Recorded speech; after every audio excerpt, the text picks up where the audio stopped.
பரிசுத்த நாமத்திற்கு ஸ்தோத்திரம் உண்டாவதாக. இன்றைய ஜீவ வார்த்தை நிகழ்ச்சியை கேட்டுக்கொண்டிருக்கும் அனைவரையும் கர்த்தருடைய பரிசுத்த நாமத்தினால் வாழ்த்துகிறேன், ஆசீர்வதிக்கிறேன். இன்றைய தின தியானத்திற்கு தேவன் கொடுத்த வேத பகுதி, அது சங்கீத புஸ்தகம், அதில் 66ஆம் சங்கீதம், அதில் 8ஆம் வசனம். சங்கீதம் 66:8. ஜனங்களே, நம்முடைய தேவனை ஸ்தோத்திரித்து அவரை துதிக்கும் சத்தத்தை கேட்க பண்ணுங்கள். இன்றைய தினம் தேவனை ஸ்தோத்திரிப்பதற்காக கர்த்தர் நம்மளை அழைக்கிறார். இன்றைய தினம் தேவன் நம்மகிட்ட சொல்ல ஆசைப்படுகிற, கேட்க ஆசைப்படுகிற ஒரு காரியம் என்னவென்றால், ஸ்தோத்திரிக்கும் சத்தத்தை கேட்க பண்ண வேண்டும். தேவன் கேட்க பண்ண வேண்டும்.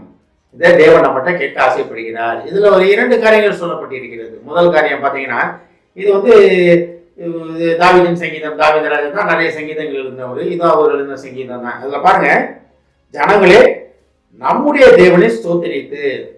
அப்ப இதுதான் மெயினான காரியம். தேவனை துதிப்பது தான் மெயினான காரியம். பவுலும் சீலாவும் சிறைச்சாலையில் துதித்தார்கள், சிறையின் அசிபார்கள் உடைந்ததுன்னு பார்க்கிறோம். அதே போல துதிக்கிற இடத்துல எல்லாமே ஜெயம் கிடைக்கும். இப்ப யுத்தத்துக்கு இஸ்ரேல் மக்கள் போகும்போது எல்லாமே முதல் யார் போனாங்கன்னா யூதா தான் போனாங்க. யூதா தான் போனாங்க. ஏன்னா தேவன் அவங்களதான் தெரிந்து கொண்டார். துதிக்கும் யூதானா துதின்னு நல்லா எல்லாத்துக்குமே தெரியும். அப்ப வாழ்க்கையில போராட்டங்கள் இருக்கா, அவங்க வாழ்க்கையில தோல்விகள் இருக்கா, அவங்க வாழ்க்கையில எதை நடந்தாலும் எதை தொட்டாலும் எனக்கு சரியாக மாட்டேங்குது, போராட்டமா இருக்குன்னு நினைக்கிறீங்களா? கவலையே படாதீங்க. தேவனை துதியுங்கள், கர்த்தரை துதியுங்கள். கர்த்தரை துதிக்கும் துதி எப்பொழுதும் என் நாவில் இருக்கும்னு தாவீது சொல்றாரு. எப்பொழுதும் என் நாவில் இருக்கும்னு சொன்னாரு. அவர் ஜெயம் கிடைக்குமா மட்டும் நான் துதிப்பேன்னு சொல்லல. தாவீது ராஜா போல எதிரிகளால் விரட்டப்பட்டவர் கிடையாது, சொந்த மகனால் விரட்டப்பட்டது கிடையாது, சொந்த ஜனங்களால் வெறுக்கப்பட்ட ராஜா யாரும் கிடையாது. ஆனா தாவீது ராஜாவுக்கு அவ்வளோ ஏற்பட்ட ஒரு மேன்மை கிடைச்சதுன்னா, அவர் தேவனை துதித்து கொண்டே இருப்பவராக காணப்பட்டார். அவர் தேவனை எப்பொழுதுமே துதித்து கொண்டிருந்தார். எப்பொழுதும் கர்த்தரை எப்பொழுதும் என் முன்னால் வைத்திருக்கிறேன் அப்படின்னாரு. அதனால் நான் அதிகமாக அசைக்கப்படுவதில்லைன்னு சொன்னாரு. அதே இதில் இன்னொரு தடவை கர்த்தரை எப்பொழுதும் முன்னால் வைத்திருக்கிறேன், நான் அதிகமாக அசைக்கப்படுவதில்லை அப்படின்னாரு. அப்ப தேவன் முன்னால் இருந்தால் நான் அசைக்கப்பட மாட்டேன், யாரால் என்னை தொட முடியாது, யாரால் என்னை அசைக்க முடியாது அப்படின்னு அவர் நல்லாவே தெரிந்து வைத்திருந்தார்.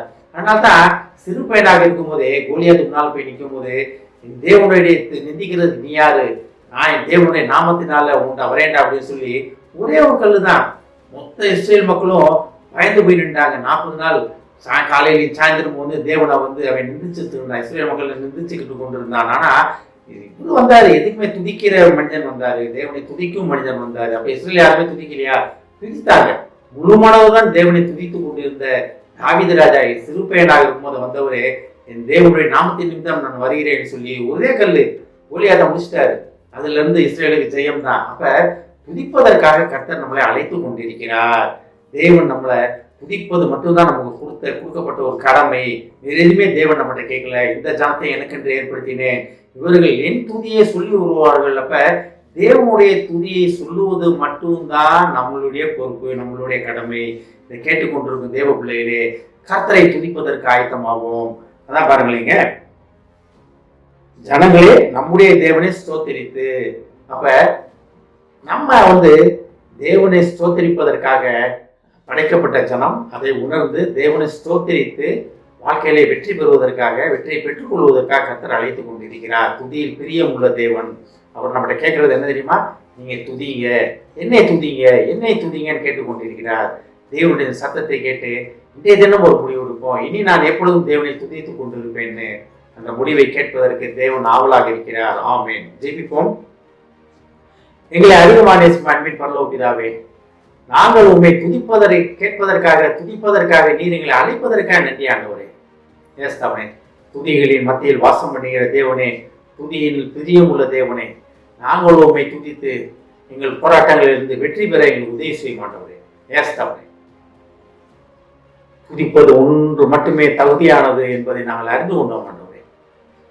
எப்பொழுதும் தாவீது ராஜா போல உண்மை துதிக்கும் துதி எப்பொழுதும் எங்கள் நாவில் இருக்கும் என்று இன்றைய தினம் ஒரு முடிவு எடுக்கிறோம் ஆண்டவரே. அந்த முடிவிலிருந்து நாங்கள் விலகாதபடி பாதுகாத்துக் கொள்ளும் அப்பா. இதை கேட்டுக்கொண்டு ஒவ்வொருவரையும் ஆசீர்வதிக்கிறோம் அப்பா. ஒவ்வொரு குடும்பத்தையும் ஆசீர்வதிக்கிறோம் ஆண்டவரே. குடும்பத்தில் உள்ள ஒவ்வொருவர்களும் தங்கள் போராட்டங்கள், பிரச்சனையில் அன்னையத்தையும் தேவனை உண்மை துதிக்கும் துதியால் அவர்கள் மேற்கொண்டு ஜெயம் கொள்ள போவதற்காக நன்றி ஆண்டவரே. எப்பொழுதும் அவர் வீட்டிலே அவருக்கு உண்மை துதித்துக் கொண்டிருக்கும் சத்தத்தை கேட்க உதவி செய்ய மாட்டவரே. ஆசீர்வதிக்கிறோம் அப்பா. இயேசுவின் மூலமாய் கேட்கிறேன் நல்ல பிதாவே. ஆமென். கர்த்தர் உங்களை ஆசீர்வதிப்பாராக.